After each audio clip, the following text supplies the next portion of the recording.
All right, in this part of our explainer, we're shifting gears. We're moving away from just abstract ideas about personal change and getting into some real, concrete engineering. This is all about solving for human. We're going to break down a system for taking our biggest, messiest, most complicated goals and turning them into a clear, repeatable blueprint. So let's kick things off with a feeling I'm pretty sure we've all had. You know the one. You get that flat pack box. You've got a plan, you've got the instructions, you even have that little Allen wrench. But a few hours later, you're just sitting there, surrounded by sawdust, staring at this wobbly disaster. You didn't build a shelf, you built the Leaning Tower of Regret. And it's funny because, it's true. And that whole experience, it really points to a much bigger question, doesn't it? Why does this happen?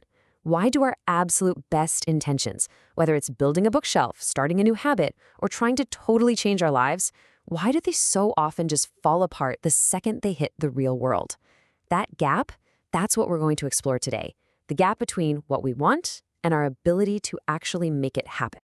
To solve it, first we gotta diagnose the problem, and it usually boils down to this: luck versus skill. I mean, think about it. Without a clear system, any progress you make is basically just luck.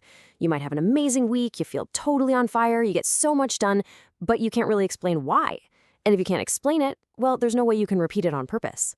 This gets us to a really crucial idea: the difference between feeling aligned and actually engineering alignment. See, one is just a temporary good mood, and the other is a rock-solid intentional structure. It's the difference between a lucky week and having a real blueprint for success. The system we're diving into, matics, is all about giving you that blueprint so that transformation stops being an accident and starts being an active architecture. So let's get into the blueprint itself. The first core system here is called the root square chart. I want you to think of this as the static architecture, the actual schematic for the goal you want to achieve or the person you want to become. But here's the thing, the way it's built is, well, it's pretty counterintuitive.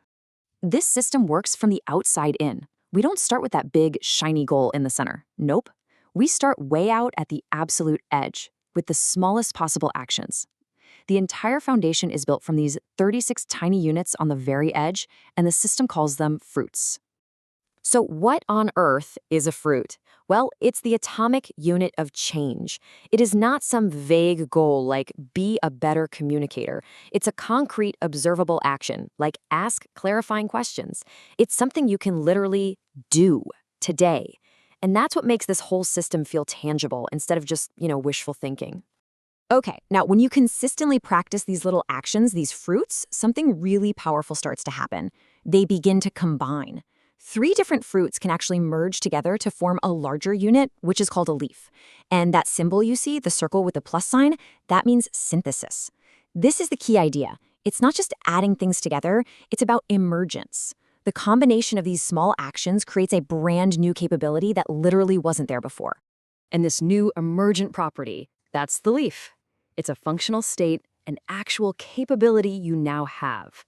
For example, practicing the fruits of active listening, asking clarifying questions, and summarizing what you've heard, well, they might synthesize into the leaf of informed perspective.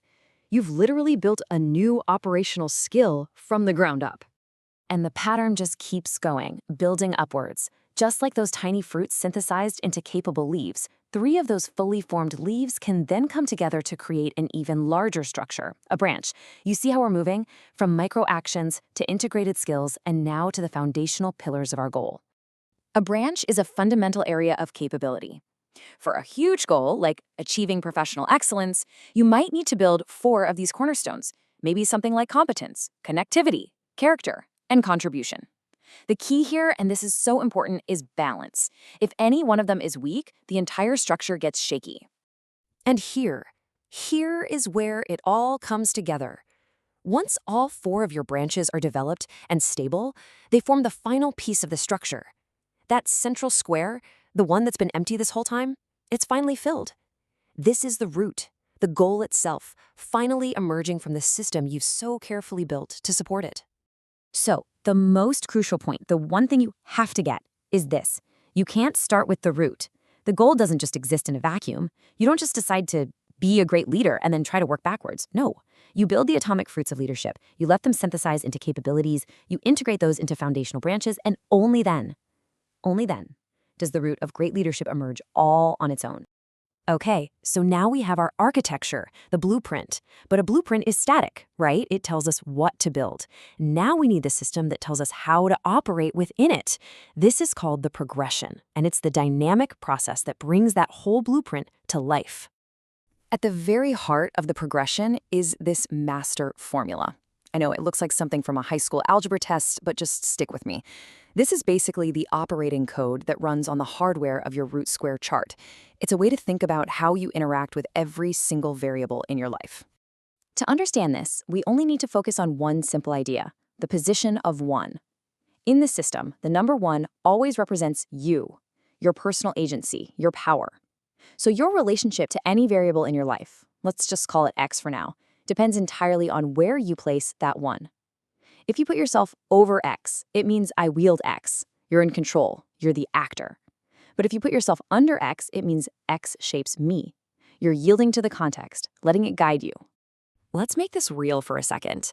Imagine a software engineer, and their root, their big goal, is integrated professional excellence. They've got 4 branches. Now, in the iterator stance, where they are wielding the variable, they're the driving force. I drive my learning, I build my community. But in the delineator stance, where they yield to the context, they're being shaped by it. My skill level governs my choices. The community shapes me. A successful, balanced life is all about having the wisdom to consciously switch between these 2 stances. All right, let's bring these 2 huge ideas together. We've got the blueprint, the chart showing us what to build, and we have the progression, the formula that tells us how to operate inside that structure. So how do they combine to create a living architecture? It's really this simple. The blueprint is the what, the progression is the how, and you absolutely need both. I mean, a perfect architectural plan is totally useless without the energy and activity of life moving through it. And a life force without any structure to channel it, that's just chaos. And that's the ultimate purpose of this whole system. It isn't just a clever framework. These are tools for self-creation. They're literally designed to empower you to stop being a passive passenger in your own life and to become the active architect of your own becoming. So let's quickly recap the absolute key takeaways here. First, real transformation is a skill you build, not some lucky accident you just wait around for. Second, build your goals from the smallest actions up, from the fruits all the way to the root. Third, your relationship to everything is a choice. You can either wield it or you can yield to it. And finally, a healthy integrated life depends on learning how to skillfully alternate between those 2. And with that, the theory is done. The potential blueprint for who you want to become, it already exists. So the only question left, the only one that really matters, is right there.